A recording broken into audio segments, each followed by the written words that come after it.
I've invited all the people to the show.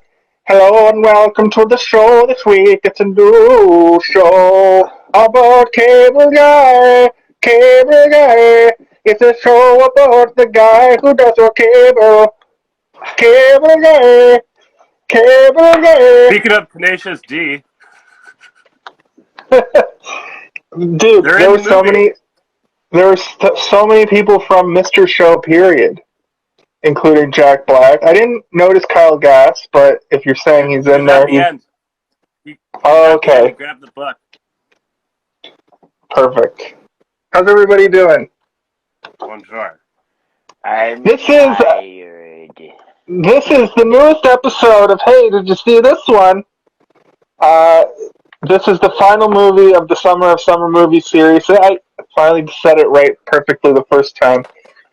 Just in time to get ready for the Halloween, the autumn of awesome October horror Horror. series. October horror. October horror. So I've been drinking delicious Coke Zero to prepare. I'm not having beers tonight.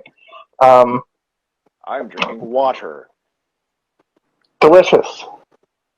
I'm Colin, drinking orange juice. are we With a all little having bit it sober? I have a little So. bit of wine in mine.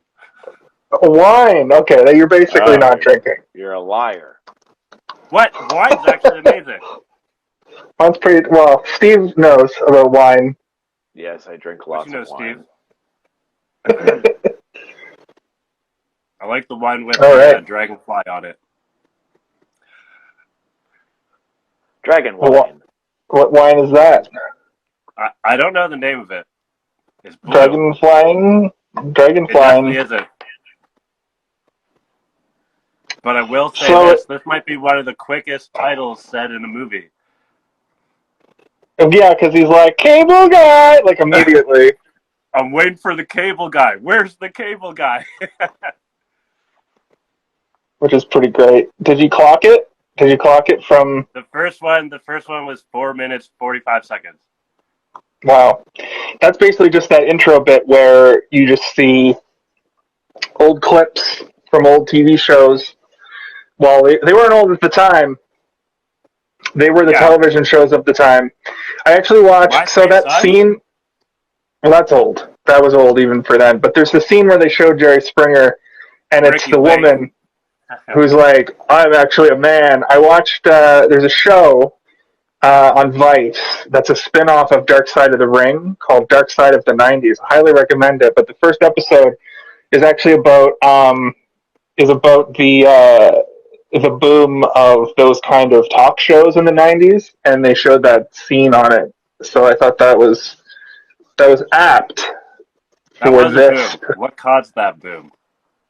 Well, basically what happened was that there were the shows like Geraldo and Sally Jesse Raphael, which were pretty tame. They were just like pretty tame. Like, it wasn't like the way that it is on Jerry Springer, where it was just like full on fist fights.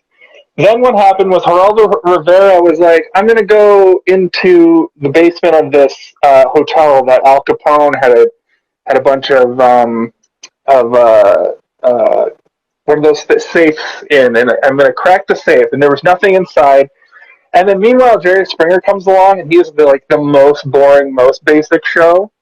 And then simultaneously to that, Oprah was having on prostitutes and call girls and like gay people and stuff, and then the ratings race started from there. Then Jerry Springer was just like, was she trying to get their side of it though, or?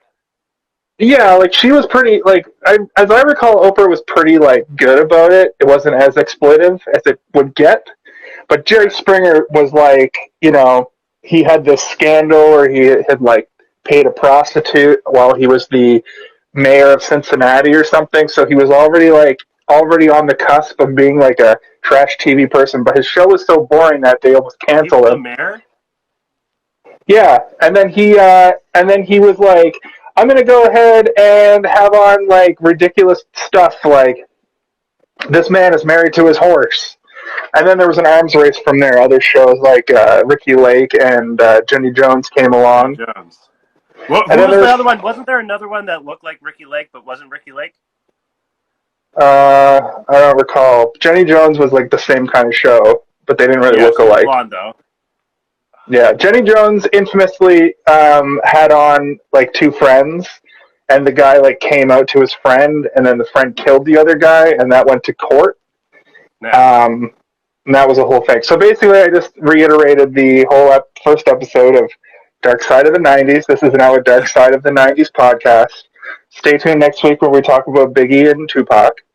And Kurt Nirvana after that. Kurt Nirvana. Steve's just like, I'm out of here. I'm leaving. No, I just want to grab my glasses. So yes, this week we watched the dark comedy classic Cable Guy Cable Guy. from 1995. So, what do you guys remember about the what captivated you guys when this movie first came out? I watched this movie so many times as a child, like a ridiculous amount of times. Me and my friend Matt, when we were kids, would just run around quoting the Cable Guy constantly. What were some of your quotes? Correctional Patholi. Yeah. When he would call me, he would say, "Steven, my lisp is gone," and then I would punch him in the face, and then he'd go, "You stupid son of a bitch." You stupid son of a bitch. Nice. It's like when Kirk and Spock had to fight on Star Trek Best Friends. Yeah. Tons. Yeah, I used to do the honk honk all the time when I was a kid. It's funny too because like it was definitely great. My dad rented this for us in like right after it came out in video, so I would have only been like 10 when I watched it for the first time. And it's so weird because like compared to The Mask, which I actually saw in theaters like probably 3 times when I was, a couple of years previous to this, probably 7 or 8 years old. It's not like super adult by comparison. The Mask is still pretty like PG-13. Yeah. But I don't think a 10-year-old, I don't think I understood most of the stuff that was happening in this movie except for Jim Carrey just having a lisp. And, Yeah. some of his references I would have gotten at the time to movies and TV shows. Matthew Broderick was in every movie in the 90s, so, They love that. recognized he was really him. in a ton of stuff. This was like within 3 years of like Godzilla and stuff, and like just Godzilla was 99, and Inspector Gadget was right around there as well. right. Oh yeah, Inspector Gadget. I forgot about Inspector Gadget. So it was always weird to me because this movie was considered to be terrible when I was a kid, and I never understood why, and I still don't understand why to this day. They weren't ready for it. They It's weren't ready because for it. Jim Carrey was known for not that type of style. Well, yeah. Like okay, didn't sorry. When I say I expect don't understand something. why, what I mean is I understand why. I just think it's a stupid reason. Yeah. So, as I understand More it, in line with. Sorry, I that was was just like a weird delay. Yeah, you cut I out was just for a gonna second, say- and then you came back, and then things happened. And as I understand it, Chris Farley was actually supposed to play this character. yeah, And that's a completely different movie. I would say this character is more in line with his character from what's that one where he has multiple personalities? Me, Myself, and Irene. All right, yeah. Oh, yeah. That's what Chip reminded me of. He reminded me of that guy a lot more than Ace Ventura or The Mask or character comedy from In Living Color. Yeah. I'm gonna pull up the trivia on IMDb for this movie because I'm really interested to know more about stuff because Jim Carrey was like notorious for just taking over movies. So there was a little bit of that. One thing that I did read about that blew my mind. So the like sub movie or whatever that's going on, the court case thing, with Sam and Stan's suite or whatever, right? Yeah. And then there's a scene in the courtroom where they're playing the 911 phone call, and apparently it's Jim Carrey doing it. And so there's this theory. Yeah, there's this theory that Jim Carrey was what's his face's like cable guy and wanted to be friends and like knew him from the show and like liked him and shit like that, but then wouldn't be friends with him. So he killed his brother and framed him. That's a great fan theory. It's also that's a play on the Menendez brothers, which was a big high-profile court case right around the time of O.J. Simpson, right around the time of Lorena Bobbitt, when CNN was just starting to come out of its shell as the headline news more so. These super glorified court cases that had a lot of attention, and it basically reality TV show before reality TV show were these crazy court circuses on television. It's so crazy to think about now that in the late '90s, everything on TV was like was appointment TV. Like unless you recorded it on an actual VCR, if you didn't watch something, it went away forever. Yeah. Unless they later put it on video and released it. Well, that's why cable was so important to have. If you didn't have cable, you were so cool if you had conversation on the playground when you were a child. Yeah. Exactly. And when he says to Steven, cable's the ultimate aphrodisiac. I can't relate to that now. If I bought my wife cable, she'd be like, "We don't need cable." Yeah. we have 6 streaming services. Yeah, I don't know anybody under the age of 40 that has cable. I think I know like one person that has cable that doesn't like still live with their parents or whatever. All you need is wireless. Kaylin, I think you were one of the last people I knew that had cable, even when I lived in Halifax. When I lived at Brunswick, I had it while I was there because I just got the whole package or whatever. Because that was before. I don't think it was before Netflix, but it was before I had Netflix, and so I kind of relied on it.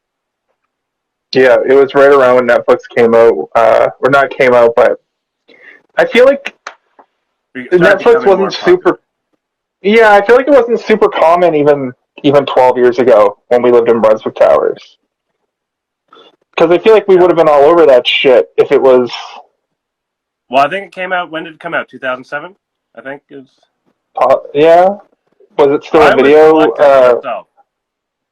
Was it still a DVD? Well, you're always reluctant when it comes to technology. No, well, I was against the whole. Well, actually, no. So my buddies would like just download shit, and I was like, nah. That's hilarious. I just read a trivia fact here that speaking of the losing the lisp bit, right. Him losing the lisp, getting it, losing it and then getting it back was a slip up on Jim Carrey's part. He just forgot to lisp in that scene, and then really? they just ad-libbed it. Yeah, according to this, I don't know if there's no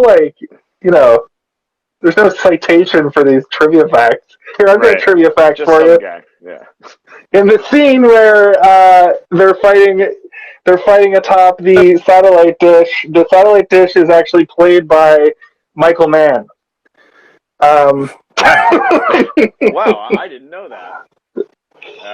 I do think one of the funniest bits in the movie, though, is that he, on more than one occasion, creates his own theme music to what's happening to make the scene in his mind more intense, which is something that I used to do all the time. I still do it sometimes. We going down the stairwell in my building, and it'll be like dun dun dun dun dun dun dun dun dun dun dun. It's more. But when he's climbing up the ladder, and he's like, "Man, things like this are always, things like this are always so much better when there's an epic theme." Yeah. It's like going back to this movie being reviled when it first came out. It's strange because you watch it now and it's so reminiscent of a million comedies that came after it. Yeah. Mm-hmm. It's almost like it came out too soon. If it had come out in 2001, it would have been right at home in sort of like the zeitgeist of what we wanted as consumers and viewers. I mean, Leslie I just Mann was in realized it. Sorry, I was just going to say, I was thinking about this because Leslie Mann's in the movie, but it does remind me of a Judd Apatow movie, and it it is also a Judd reminds me of Apatow Farrelly movie. Brothers. Yeah, he It produced it. actually Judd. So Oh, I just found this out. Judd Apatow had his hand in it. But he didn't write. He was a writer. He revised. He did some revisions, but it was uncredited. Good. Can you guys hear me? Delay? I feel like I'm on a weird delay. I'm saying things and At that time, you said something, but it kind of cut out. my mic keeps dropping. Hold on. We'll figure out these technical difficulties eventually. Okay, what if we did it on? What if we did it on a computer? All right, I'm just gonna not use my headphones. Cool. Yeah, we have to do this. Eventually, we have to do this on a computer. Yeah. I don't know why we're not doing it on a computer. because the whole premise originally was me and Kaylin wanted to have a live show, but what we should be doing is. Can't you do it on the Instagram website though? No, well, I mean, it would just be the same thing. You can't do it on your computer. No, but would it be better connection or something instead of a phone? I don't think you can actually do Instagram through a computer. Like I don't think you can do it through a webcam. You can only do it on your phone because Instagram. Yeah. For any reviews out there, feel free to leave a comment and let us know, how does technology work? Do you understand Instagram? I don't. I'm an old man. Look at these gray hairs. Instantgram is what I keep calling it. I gotta say, the basketball game though was awesome. One of my memorable scenes.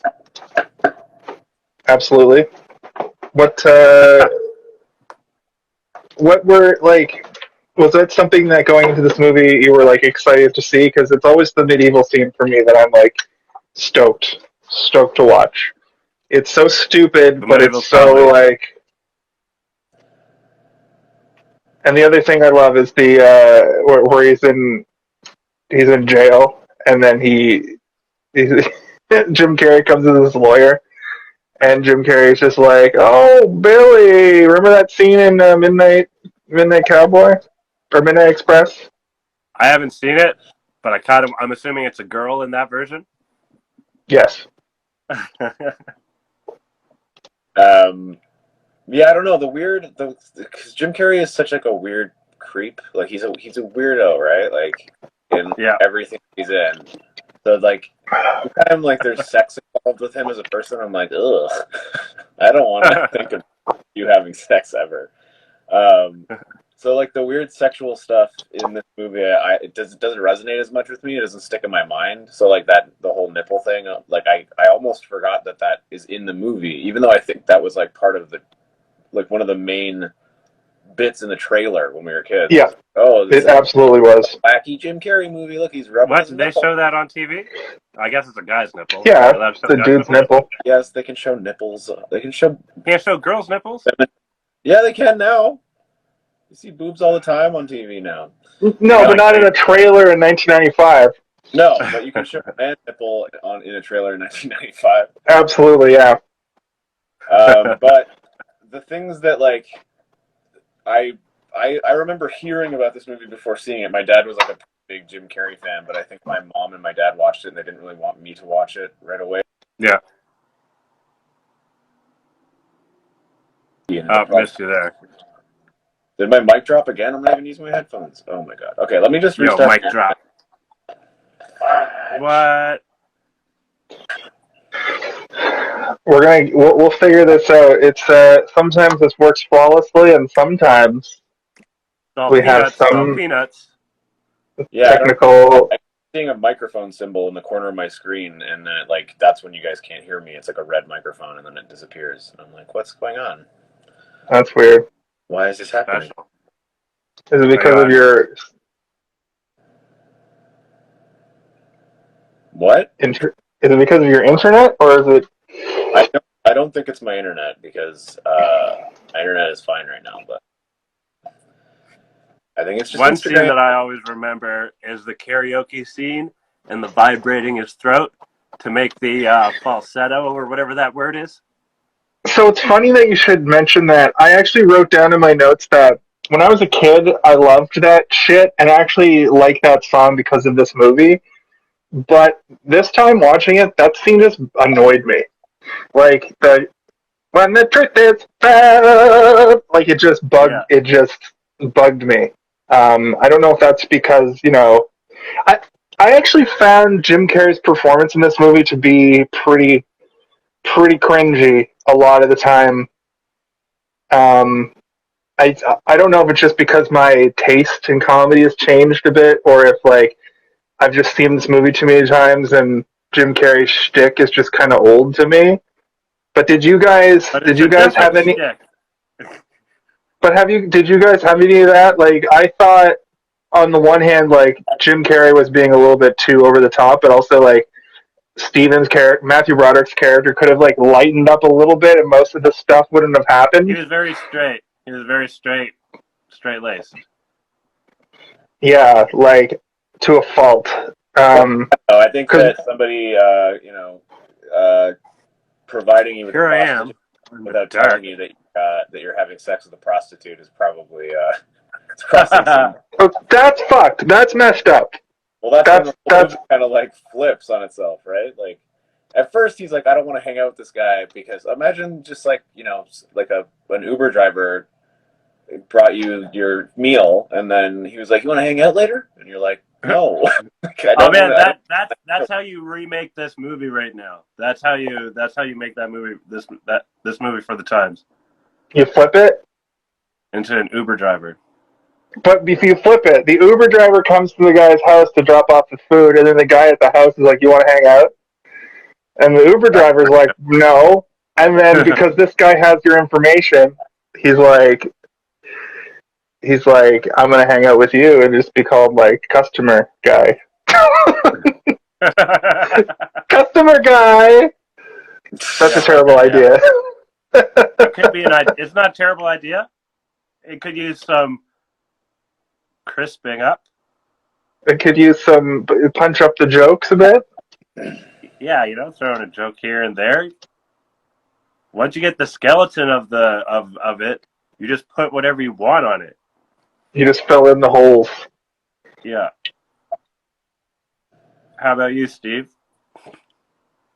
Sorry, you guys dropped out again. I couldn't hear what you said.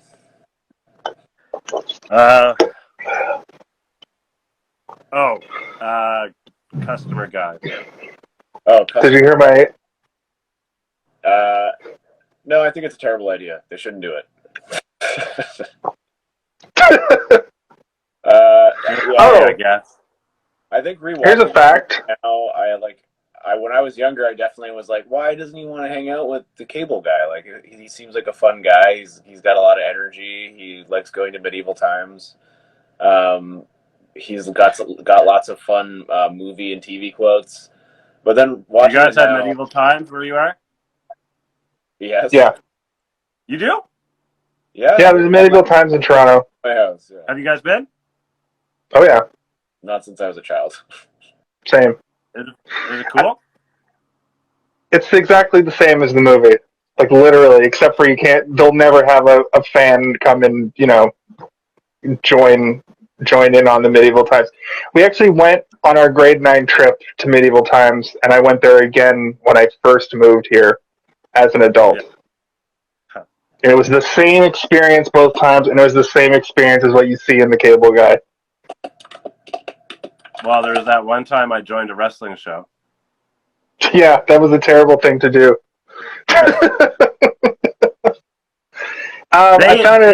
They said they challenge anyone. That's not what that Something like means. that. I forget what they said exactly, but they basically said, we challenge anyone to try and step in here or something. What? What? Is it I the went movie? to a wrestling show with my buddy, Oh, and there were some guys in the ring, and they said something along the lines of, "We challenge anyone to step in the ring with us." And I was that like, seems "Okay." Pardon? that seems extremely dangerous. Yeah, it's The well, you never.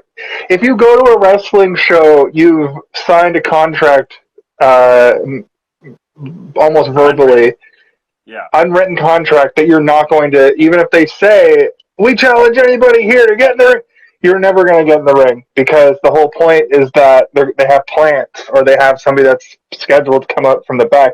Sorry to pull yeah. the curtain back on pro wrestling, but it's all written down beforehand. They were very Oh, upset and what? startled when they turned Wrestling around and isn't saw me real? in the ring. Sorry, what was that, Steve? I said, what? This is a hot take. You're telling me that wrestling isn't real? It seems so real. I saw the I'm movie. I'm sorry to reveal it to you that sometimes wrestling is not real. Holy moly.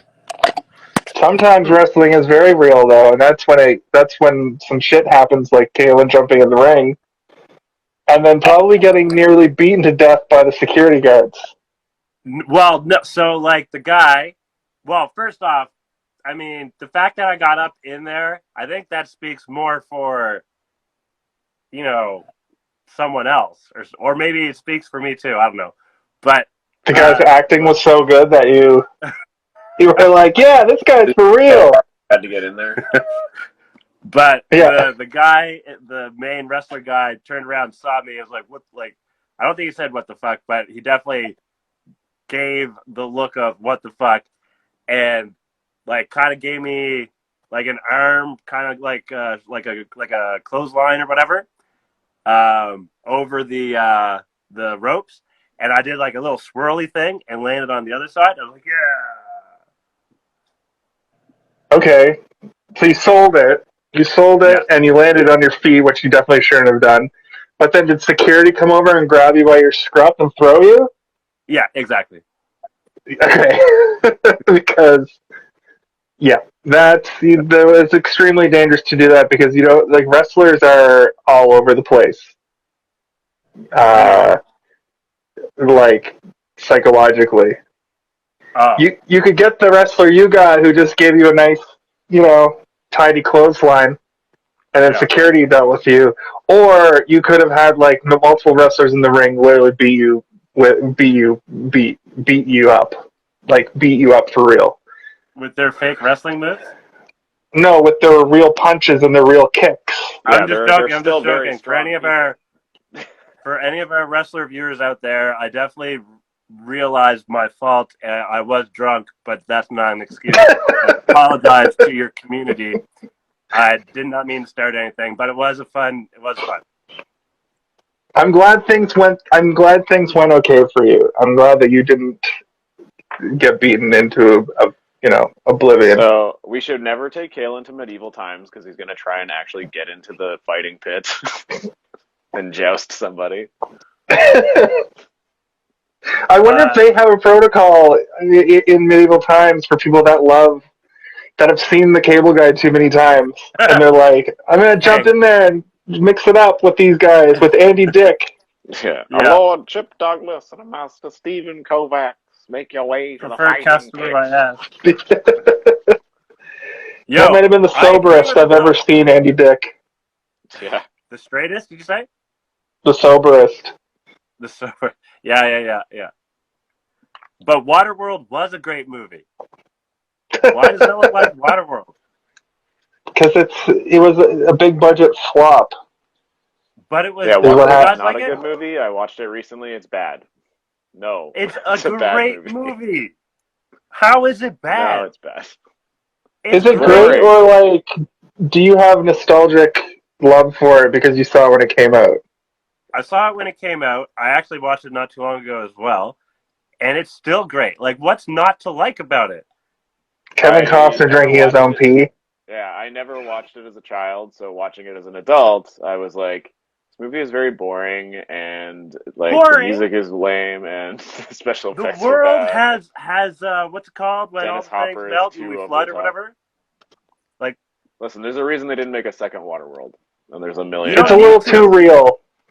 The Waterworld movie is a little too on the nose. I didn't watch it as a kid either, and I do have it on my list of movies to review, and I've been dreading it because I know that it's just long and a lot of him just like on a boat in the middle of water, just like Can we all do drinking it? his own pee. That's just Okay. like, He's got well, yeah. gills. Why not just scoop up water from around you and like filter that? You can't filter Because, it. yeah, you can't filter salt water. One thing that I always like saying, and I forgot it was from this movie, but I said it kind of differently, was damn, damn, damn. Red tube's going down. That was always something I I used never to forgot say, what movie it was from. I used to say the bit from the phone call that we glossed over earlier, where he's like, "I think they were Asian because they looked Asian." They were speaking And a language. I'm pretty sure it was Asian. Asian. Me and my dad used to do that bit all the time, and I laughed out loud at that. I did. I will say I did laugh out loud to the cable guy watching it this time a few times. The It's got bathroom fight. the bathroom fight with Owen Wilson's fucking great too. Yeah. You can The see winters shades. are surprisingly mild. When he bends down and gets in his face, and it reminded Oh me of yeah, it, that was like a cool shades of the shot. Grinch. Reminded Yeah. me of like the future Grinch kind of poses that he does in that movie. Yeah, like I think the fight is my favorite part in the movie. The medieval times is my second favorite part, and then I love the dream sequence where he's like, "Yeah, little guy, okay, I'm going." See ya." Okay, I'm It's going. like, yeah. Yeah, and he pretends to walk away and get like shorter, like he's getting smaller. Yeah. Boy, that scene I was looking. That probably the most I was looking forward to watching it this time because I haven't seen this movie The in a dream minute. sequence? I haven't seen this movie in a while, and I really wanted to. I have this thing with this movie where after I feel like I've seen up to the end of the party scene. Yeah. That sequence, like from the beginning to the party scene, I've seen that the most, and everything after that, I Yeah. never really remember. Yeah. And I kind of had that feeling this go around too. isn't that weird? Like, I don't know if it's just because when it was on TV all the time when we were younger, we just like tune into it and happen to see just like the first hour. But that's the turning point. Right after that, when he reveals that he's a prostitute, or that he had slept with a prostitute, that's when things start to turn. So maybe you think you just remember the like good times, basically, between the two, and it's crazy too because if their relationship was just two guys and Jim Carrey didn't do all kinds of weird shit, like cut his cable because he wasn't calling him. Like if he wasn't like a That was awesome. stalker, they Yeah. would have had. They probably could have had like a pretty good relationship. And not for nothing, man. He gets Steven and Robin back together. Like it's him It's meddling true. that gets them back together, and it's Steven who can't just give in to just being friends with Chip. Like he didn't even have to do that much more than he was already doing. Just hang out with the guy once or twice a week. Like be friends, invite him to basketball, even though the dude fucking dunks by jumping off Rick's back and fucking breaking My the man backboard. Jack Black had Jordan 2s. Did he? Yeah. Those are probably worth a lot of money now. You don't see them very much. You're a shoe head, right? Smidge. I dabble.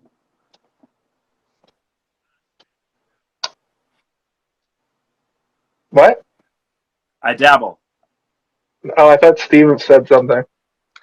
No, Mike, I don't know what's going on with my Instagram right now. You guys keep dropping out. I'm gonna leave and come back and see if it fixes it. Cool. We'll be here. It's just The it's a low key episode of the show this week. It's I feel like there's not a whole lot to say about the cable guys. It turns out. sober. I mean, There was something I was about to ask you. What was it? Let me see here. What was the yeah. last thing you Also, found out? we are sober. Yeah. Fuck, man. I thought I had one beer Okay. in I the remember what I was fridge. going to ask. Pardon? I thought I had one beer in the fridge, and I didn't even have that one beer. So I'm drinking. Well, I mean, there's lots to talk about. It's like it's just a very weird movie. You know, I think a lot of people can watch this and recognize that, like, within their own lives, they've probably had one or two encounters with people that are obviously not as intense as Jim Carrey in this movie, but maybe overstep in terms of trying to be your friend, or, you know, are sort of smothering in wanting to hang out with you all the time. And I think we talked about during our Sandlot episode that all three of us experienced. Oh, we lost you there. Did I cut out again? We didn't. Yeah. Right. What did you say after experienced? I said experienced like 3 times. Oh. What did you say after we all watched The Sandlot?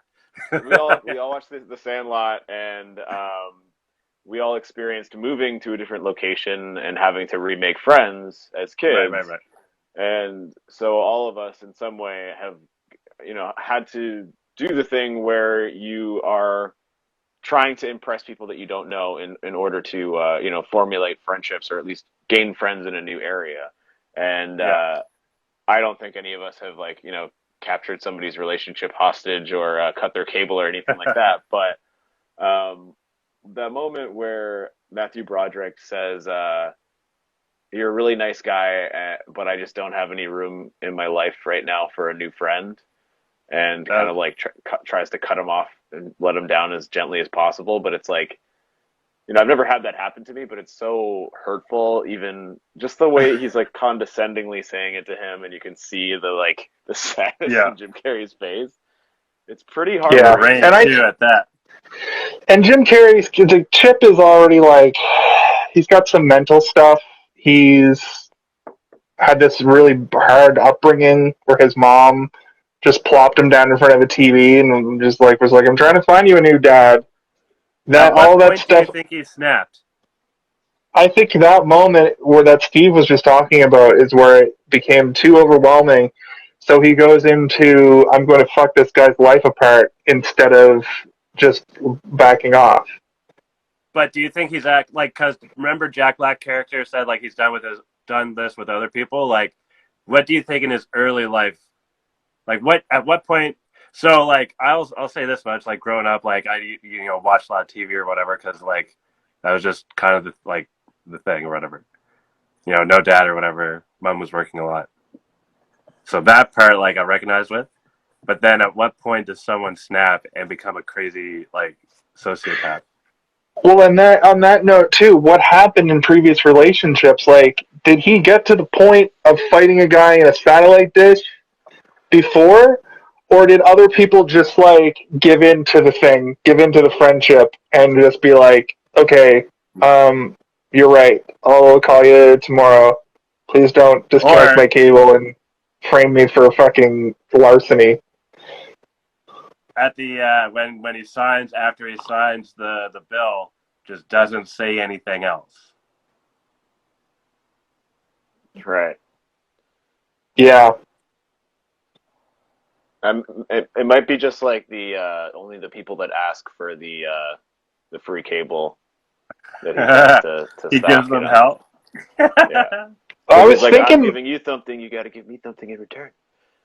I was thinking that, like, if Rick had never been, like, just ask him for the thing, and then if he had never asked him for the thing, credit, right?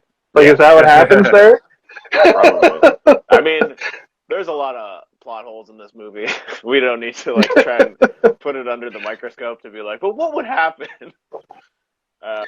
They do a whole Disney Plus what if show about just this movie, about different points in the movie. Yeah, Like, what happens afterwards? Does he become friends with the helicopter pilot?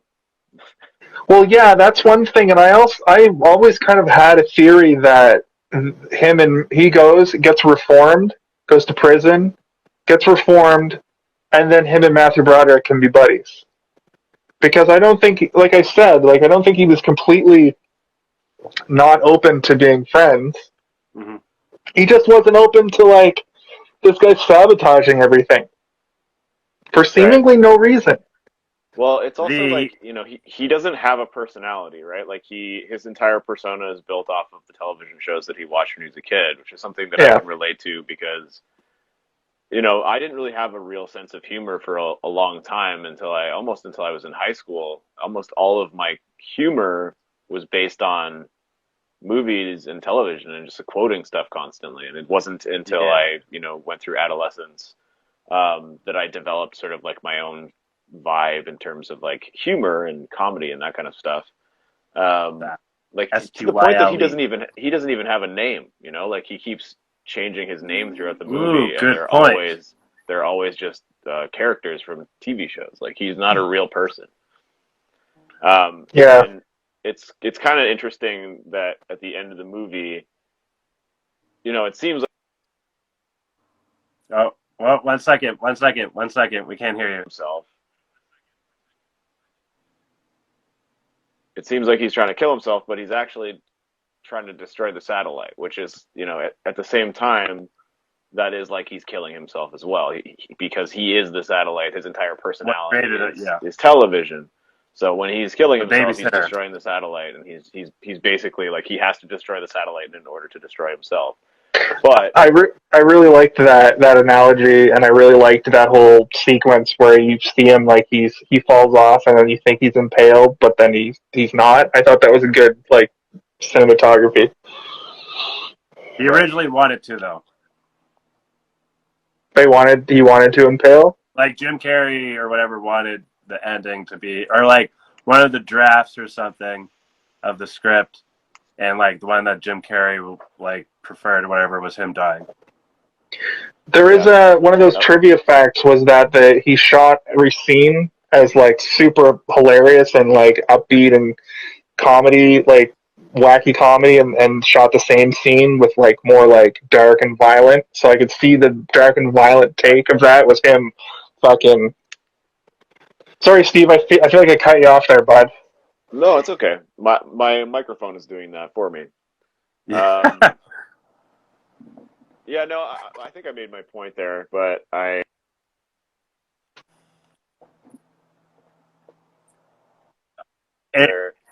but it's like, the babysitter to him was literally TV when he was a kid. Yeah. And he's saving all the future kids from growing up crazy and instead picking up a book. Yeah, that was also pretty. It's pretty obvious, very on the nose. Like it's very unlikely that someone would be like, "Oh yeah, books exist" after their cable. We should do a book review just for a tribute. Yeah. Well, it's funny too because this movie completely is moot now. It doesn't. It with cell phones and streaming services and the way things have gone, people are going to watch this movie in 10 years and we only relate to it because we grew up in that world. Kids today would watch that movie and be like, "What the fuck is any of this?" And then in 10 years from now, people are gonna have no connection to any of it. That's a pretty good point. Once everything's holograms and VR. Yeah, it's very much a time capsule of the late 90s, or sorry, the mid 90s, I guess. This movie. Yeah, it's 96. Yeah. No, that was 96. Yeah. The 90s were great, though. It's true. They had some of the best comedy movies that still, the comedy in this movie holds up, except for I think I was just annoyed by Jim Carrey watching it today. I think that was just my issue. I think I was just annoyed by Jim Carrey. I was gonna say when someone makes a weird face and you don't like it, and then someone makes a weird face that weird face is soothing for whatever reason. So I have the opposite feeling. What? I kind of know you. I get the idea of comfort, like from media. Like people hate The Office, but The Office is literally the only TV show that can like calm me down on an airplane if I'm freaking out, or like if I'm hungover, so fucking hungover that I can't focus, but I'm too hungover to like fall back to sleep. I got to put The Office on. You know, is that sort of what you're saying?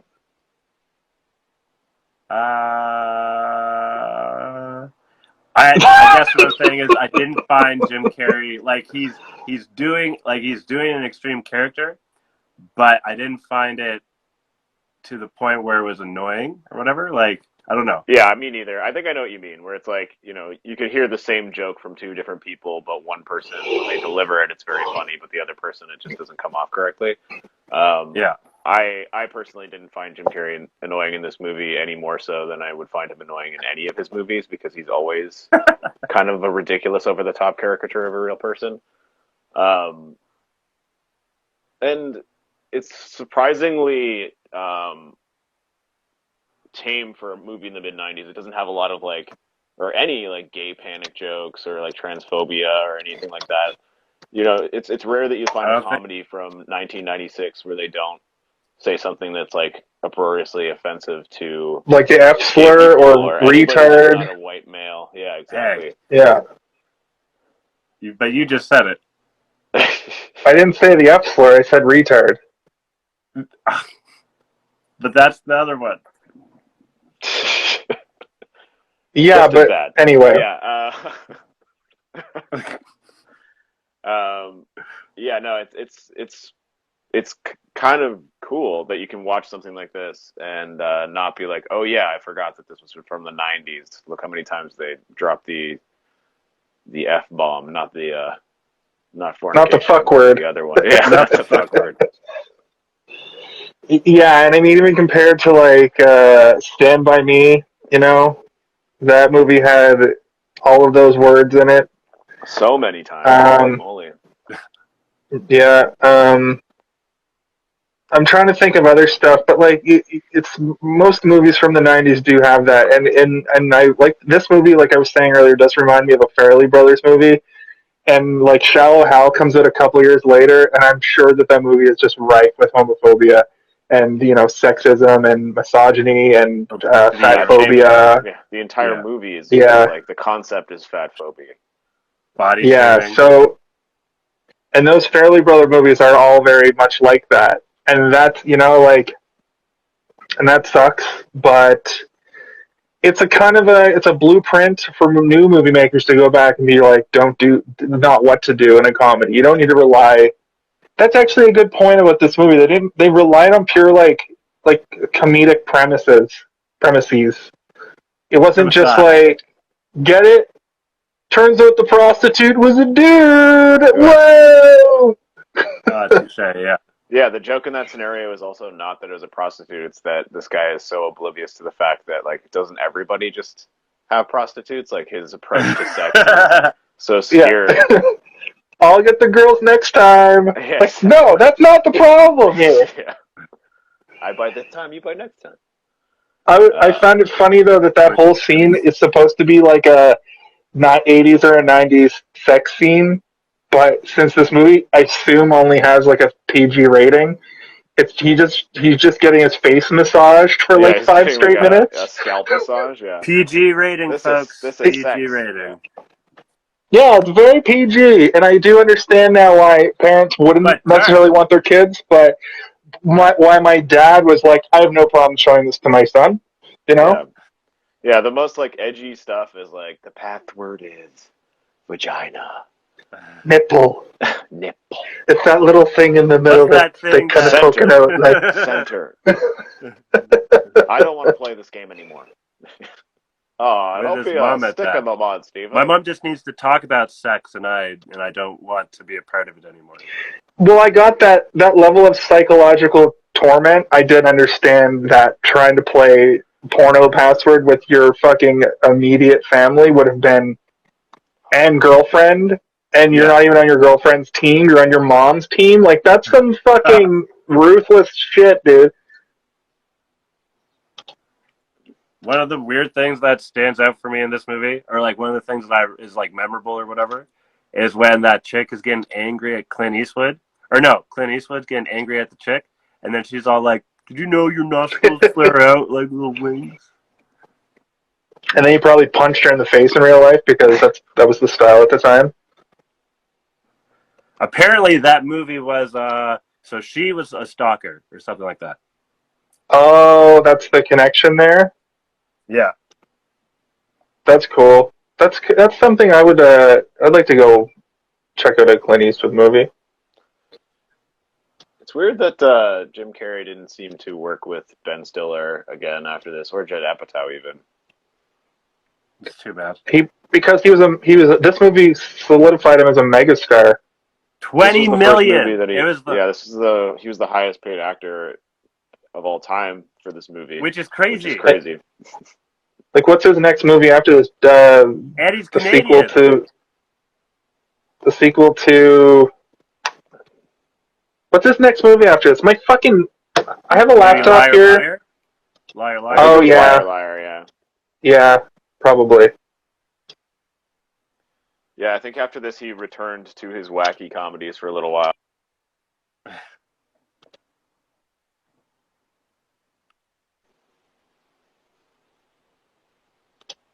I don't know why this isn't working. Sorry, guys. How do you guys feel about Jack Black not playing a comedic role?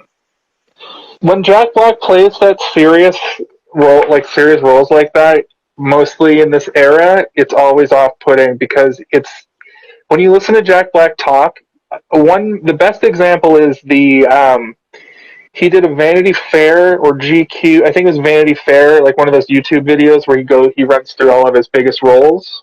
Yeah. And he's a very, when he's not, turned on, not sexually, but when he's not on, he's very serious. And I think in the 90s, he wanted to be a serious actor.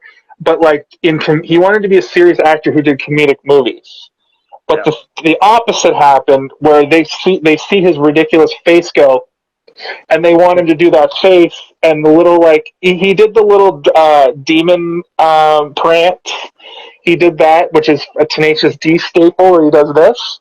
He did that during the basketball scene, which is a Tenacious D staple. And I think he wanted to keep all of his comedy in the rock and roll universe, and then all of his acting roles be very serious. And I think this and less so High Fidelity, where they're similar characters. I think that's more what he wanted to be. But they saw Tenacious D, and Hollywood was like, no, that's marketable. We want that guy, but no, we don't want JB, or we don't want KG. Sorry, we want Jables, and we want him in big movies like fucking King Kong, being a serious, funny actor. I think Jack Black's doing all right. I think Jack Black's doing all right. I think that his career went very well, and is still going very well. Yes. I think that he has everything that he ever...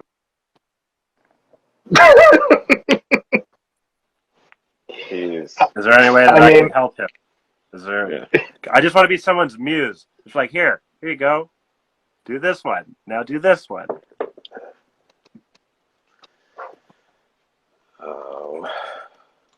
I don't have a lot of notes left on this one, but we're just about done here. It's 5 to the hour, so we're just about done here. I pretty much covered. I didn't write a lot of notes for this just because it's such a fresh in my mind movie, across the board.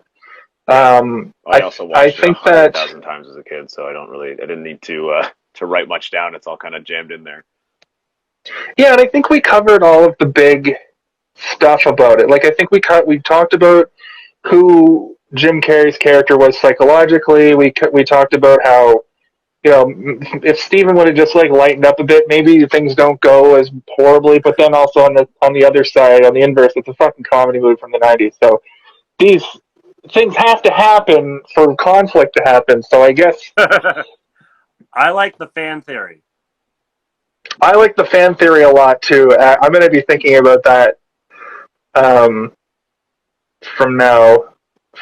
I'm just quickly going back through my notes here to see if there's anything else that we didn't touch on. But I think Oh, I Kathy got Griffith played the voice of his mom, which I don't think we mentioned. Every cast member of the Ben Stiller show had at least some role in this movie. I Janine never saw that Garofalo. show.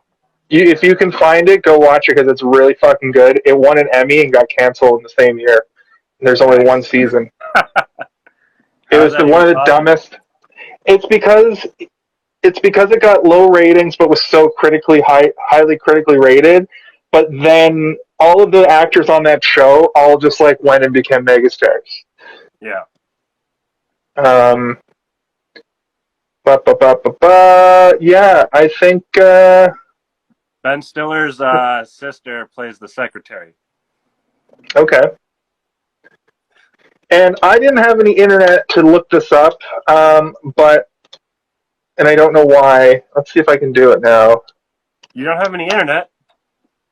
No, well, this laptop I'm using it's fucking wanking out on me for some reason. Weak. That shit's weak. Shit's It's weak. it's weak. It's weak and it's wank. So let's. Why don't you guys, while I'm trying to find out this one last fact here, why don't you guys give us your final thoughts and your rating of the movie if you've got one. You want first go?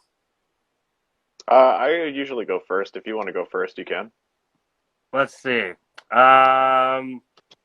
as I mentioned earlier, this movie definitely speaks to me in the sense of like I just kind of was raised in front of a TV as well. And I luckily did not become as crazy as this person, but sometimes I do wonder, what is it that makes someone, or like how, like yeah, what is it? What's the final straw that makes someone snap? And luckily there's creative ways of getting feelings out, or watching movies or whatever. And let's see, I do enjoy the movie. There's definitely some laughs. I can definitely understand people being off put by it when it's like, especially when it first came out.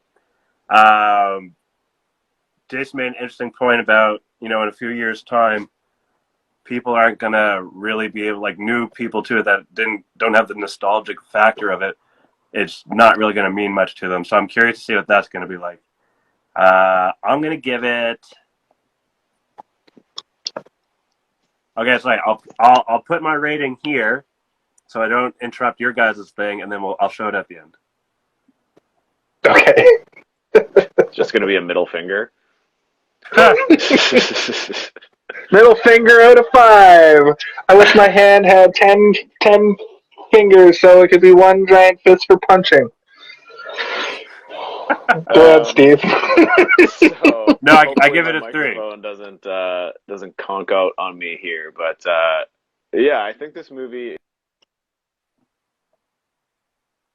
is a perfect time capsule of the mid '90s in terms of giving you an idea of what the world was like socially at that time, in terms of both media and just the way that people kind of interacted with one another. Obviously, it's sort of like it's caricaturized or it's exaggerated or stylized in that. Oh, one It's sec. very much of the camera work, the music, everything is very much of the era. Even the writing feels very '90s, That but song when they were hanging out on the in all the couch. best ways. Yes, that '90s song that you would hear on the radio when you're a kid and your parents are driving you to the mall or whatever. Yeah. Yeah, I think that the point that I made earlier about how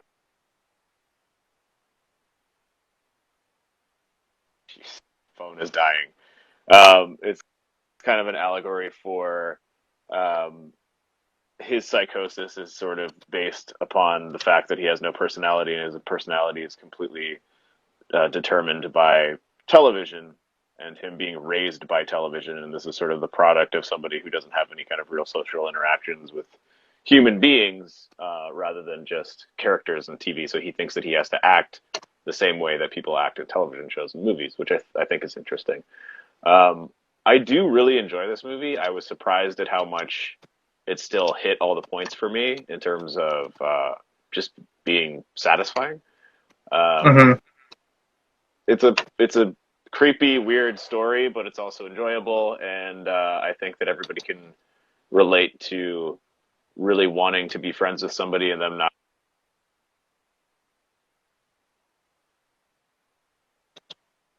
And, I think if they did decide to kill Jim Carrey at the end on the satellite dish, you wouldn't really leave the movie with a feeling of any hope whatsoever, and it would be very much a downer. That's So true. why Yeah. they didn't do that. You leave the movie feeling kind of giddy and being like, "Oh, that was a fun one." But if he died at the end, you'd be like, "Oh man, that's so sad. He wasn't that bad." Anyway, I do like it. I think I'm gonna give it a 3.5 ish, leaning more towards 4, but I'm gonna say 3.5.